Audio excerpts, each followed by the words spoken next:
Welcome to a brand new episode of the Jampack Report today for March the 25th of 2020. Of course, my name is Samuel Adams, and this is a daily gaming news podcast meant to bring you the hottest gaming news from around the industry 5 days a week, Monday through Friday, right here on YouTube and podcast services around the world. So if you enjoy the show, you like what you see, be sure to hit that subscribe button and keep coming back for more. And today, as more people begin to work from home, we have a bit less news to cover, but nonetheless, some pretty big stories to talk about on today's program, including our headline story, which is that Microsoft's hardware supply chain is getting back on rails, according to CEO Satya Nadella. A recovering supply chain could spell good news for the Xbox Series X, as well as the Surface Duo and Surface Neo.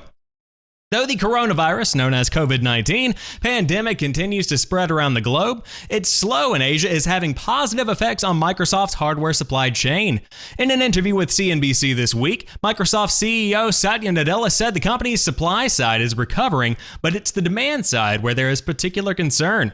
Quote, "On the supply side, we are getting back on rails," Nadella told CNBC. That could prove to be a good omen for a year in which Microsoft has several high-profile devices scheduled to launch, like the Xbox Series X, Surface Duo, and Surface Neo. "We have a great balance sheet. We are a very diverse business. We have a mix of annuity, non-annuity that is also stronger than even the last time we even went into the financial crisis," Nadella said. "I feel confident we will come out of this, frankly, pretty strong." However, Nadella said he is concerned with whether hardware demand will or continue in the US and Europe, where social distancing measures and mandatory store closures continue, and worker layoffs mean less money to spend. Even Amazon is feeling the effects of the pandemic. While struggling to keep up with the demand, the company suspended shipments of anything other than medical supplies, household staples, and high-demand products to its warehouses.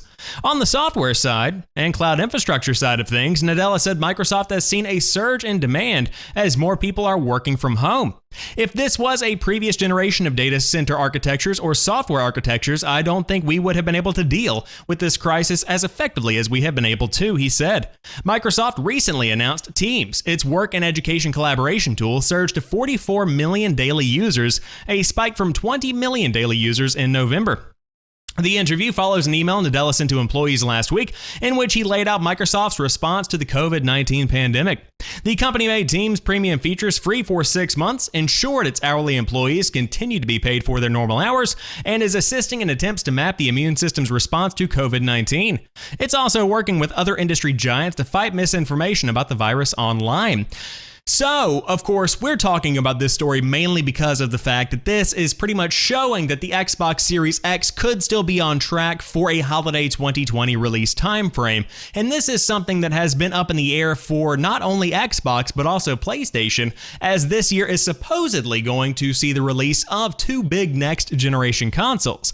Now, of course, the manufacturing side of the world has definitely seen a very large impact from COVID-19 because so many warehouses and manufacturing powerhouses have been out of work for multiple weeks at a time.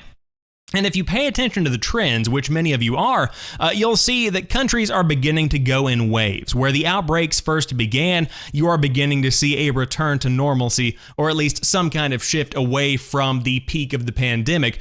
For instance, right now, Wuhan, the city in which the virus originally broke out in, is beginning to return to normal life. The quarantine is going to be lifted, the stay-at-home orders are going to be lifted, and things are going to begin to pick back up. So that kind of gives a time frame of how we can expect, at least in some kind of overarching sense, the rest of the world to continue to recover. So this could spell good news for the Xbox Series X and the PlayStation 5. But I do want to say, everybody is asking where the release dates are for the PlayStation 5 and the Xbox Series X.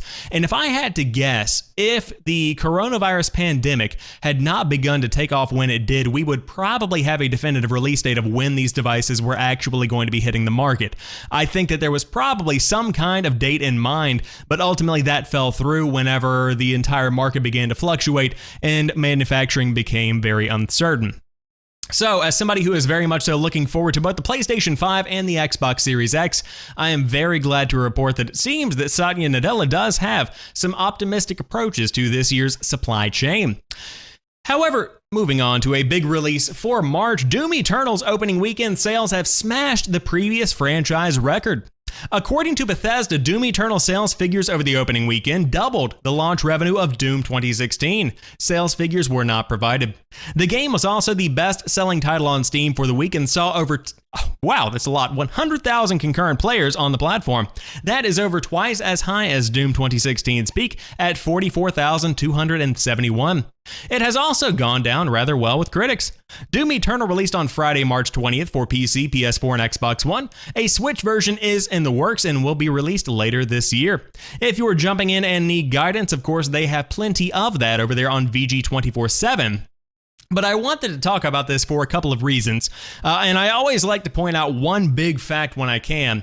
Doom Eternal was delayed. It was delayed for a considerable amount of time, It was originally going to come out in November of 2019, and the team pushed it to March of 2020.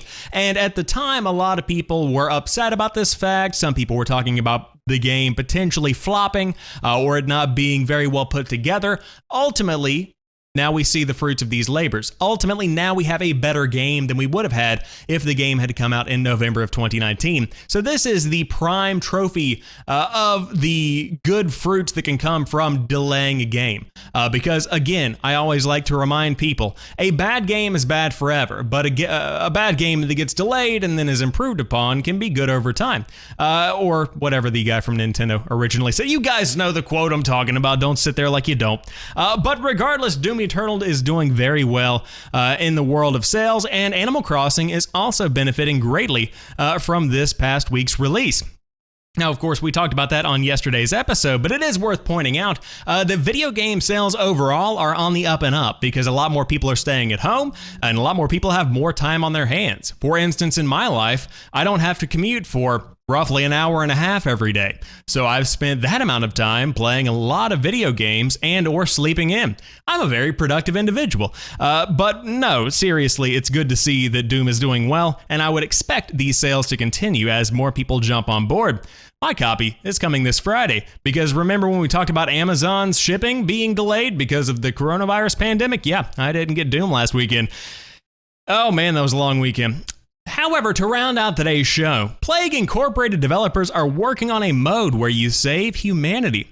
Demic Creations is making a sizable donation to fight COVID-19 as well. Plague Incorporated is a game where you can customize a virus with the goal of infecting as many people as possible. In the past few weeks, that conceit has flashed over a dark humor into something profoundly uncomfortable. Developers at Endemic Creations appear to appreciate that and are taking steps to add a very different mode to the game. In a news release published on Monday, they also said they have made a sizable donation to help fight the coronavirus pandemic. Quote, 8 years ago, I never imagined the real world would come to resemble a game of Plague Incorporated, or that so many players would be using Plague Incorporated to help them get through an actual pandemic, said James Vaughn, creator of the game. The game is experiencing a spate of popularity alongside films like Pandemic on Netflix, but that has raised some eyebrows internationally. For instance, it was recently banned by state censors in China. In light of recent events, Monday's news release said that the developer voluntarily made a $250,000 donation, which was split between the Coalition of Epidemic Preparedness Innovations and the World Health Organization's COVID-19 Solidarity Response Fund. We are proud to be able to help support the vital work of the WHO and CEPI as they work towards finding a vaccine for COVID-19, Vaughn continued.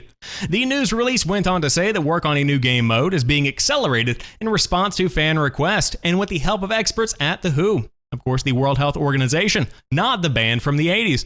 It will flip the script and require the players work to mitigate the spread of the pandemic disease while simultaneously boosting healthcare systems. Other mechanics will involve controlling real-world actions such as triaging, quarantining, social distancing, and closed public services. A new mode update will be made available for free, and Plague Incorporated is currently available on the App Store, Google Play, Xbox One, PS4, Switch, and PC via Steam, and there's also a board game version, not to be confused with the classic Pandemic. But very cool. First and foremost, good on the dev for making the donation. I think that speaks volumes about character, but even more so than that, I think it's very cool to see Plague Incorporated not being used for something in a negative light, and it's actually being used to encourage education and to explain more about what's happening in our current state of affairs. Because right now, everybody is trying to understand how this is possible, and I think that's something that's justifiable. It's hard to believe that in today's day and age in 2020 with so much technology and medical enhancement that we are susceptible to something as small as a virus. But here we are, and society has ultimately been brought to its knees in a lot of ways, and that's kind of jarring for a lot of people. So to explain why these methods that are being taken are functional, such as social distancing and quarantining, to explain how to fight back against the coronavirus, to explain how to prevent these plagues going forward, I think that it's good to be able to see Plague Incorporated getting on board and working directly with the World Health Organization to make something that is going to be ultimately putting good back into the world. So all of that to say, good on them, glad to see it, and I hope that it continues to do very well. But that rounds out today's episode of the Jampack Report. I hope you guys enjoyed this one, and if you did, drop me a like down below and let me know, of course, what you think about today's topics. Do you think the Xbox Series X and the PlayStation 5 will still come out on time? How do you feel about Doom Eternal if you've played it? Or are you going to be playing Plague Incorporated as a plague currently spreads around the world? I would love to hear your thoughts. But until next time, you guys have a fantastic rest of your day. I'll talk to you soon, and peace.